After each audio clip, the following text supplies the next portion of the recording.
El conflicto entre Estados Unidos e Irán se agudiza nuevamente, mientras la administración de Benjamín Netanyahu decide atacar la región de Rafah. La situación no es solamente para que Estados Unidos se preocupe de esto, sino ahora de Irán. ¿Qué es lo que está pasando en este momento y por qué se habla de que el escenario se complica todavía más? Vamos a comentarlo.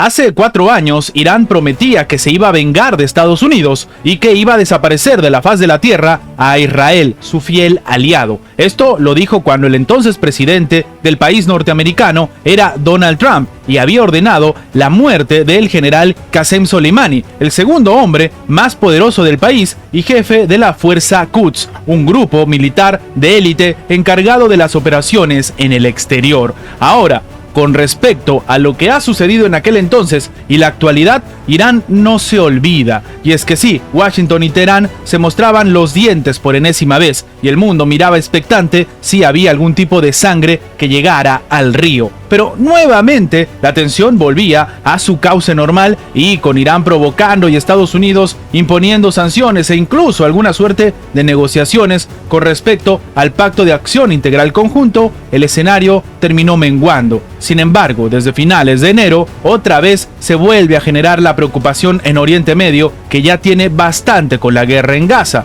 Esto tras varias ofensivas aéreas estadounidenses, tanto en Irak como en Siria, llevadas a cabo en represalia por el fallecimiento de 3 soldados en Jordania. Esto por el ataque de una milicia pro-iraní. Y es que a pesar de que Irán sale permanentemente al frente a decir que ellos no tienen nada que ver con esta nueva situación, la realidad es que, de hecho, de un tiempo a esta parte, y lo hemos comentado en anteriores videos, Irán ha comentado que, bueno, ellos tienen algo así como una propia alianza atlántica, que realmente ellos no son los que ejecutan el ataque. Según dice el Departamento de Defensa de Washington, los grupos pro-iraníes han realizado más de 160 ataques en Irak y en Siria entre mediados de octubre, desde que inició la ofensiva en Gaza hasta la actualidad. En respuesta, Estados Unidos ha lanzado 85 bombardeos a objetivos específicos que han causado la pérdida de una treintena de personas. Estados Unidos tiene claro que puede presionar a Irán, pero tampoco le conviene cruzar la línea roja de un bombardeo o una invasión,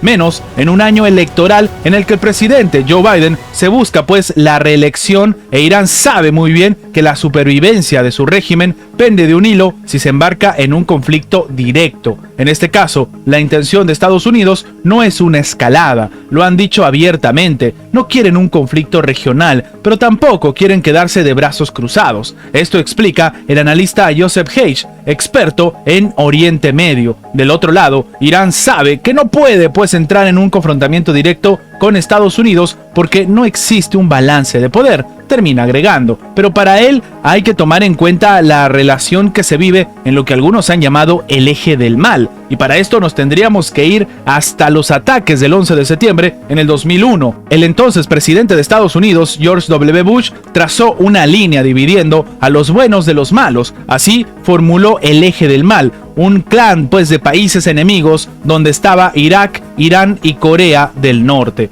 Y en este caso, desde aquel momento hasta la actualidad, la tensión sencillamente no ha terminado. Y ahora el mundo está expectante a ver cuáles van a ser las próximas iniciativas, no de Estados Unidos, que está preocupado intentando contener a su aliado Israel, sobre todo por los ataques en, como hemos dicho, la región de Rafah, sino por los ataques y la respuesta por parte de Irán, una nación que de momento ha confirmado que van a seguir con sus ataques, pero lo más llamativo de todo, de momento no ha sido directamente Irán. Si el escenario termina con ellos inmersos en esto o demostrándose algún tipo de llegada más directa, el escenario en Oriente Medio y, por qué no decirlo, en el mundo se va a salir de las manos. Aumentó a 100 el número de personas fallecidas por los ataques aéreos de Israel contra la ciudad palestina de Rafah en el sur de la Franja de Gaza. Esto ha sido informado por el canal televisivo Al Mayadeen. Al menos 100 personas habrían perdido la vida entonces. Esto señaló precisamente el medio, citando fuentes médicas. En este caso, los ataques también han dejado 230 heridos en la zona.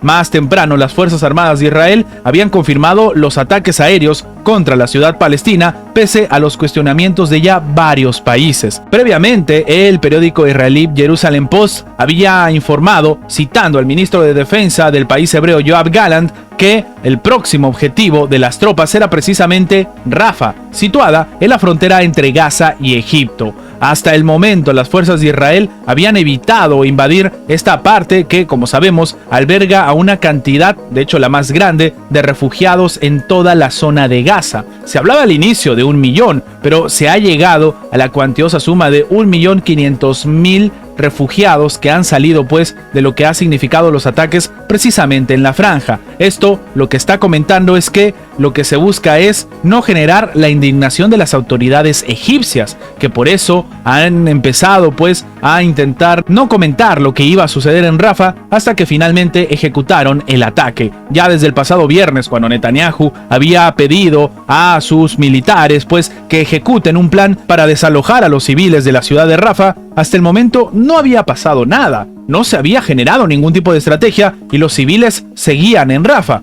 Pues el hecho de que Israel haya decidido atacar Rafah sin necesidad incluso de ver o de velar por los propios civiles demuestra lo que en su momento dijo la propia Corte Penal Internacional, que Israel no debería seguir ejecutando algún tipo de estrategias que demostraban que esto era a todas luces un genocidio. Así de complicado es el escenario y ahora faltaría ver si esto termina repercutiendo o no en el proceso que se está viviendo precisamente por la propia Corte Penal Internacional. Pero algunos incluso consideran que ni siquiera va a ser relevante algún tipo de respuesta de esta corte. Sin embargo, debemos entender lo que ha significado Rafah en esta parte del mundo que está bastante golpeada evidentemente por lo que se está viviendo. Se intenta pues sobrellevar un escenario en el cual muchas personas, como hemos dicho, más de 1 millón de refugiados perdieron su hogar, perdieron su vida cotidiana, perdieron incluso a sus familias o han terminado con algunos miembros de sus familias desaparecidos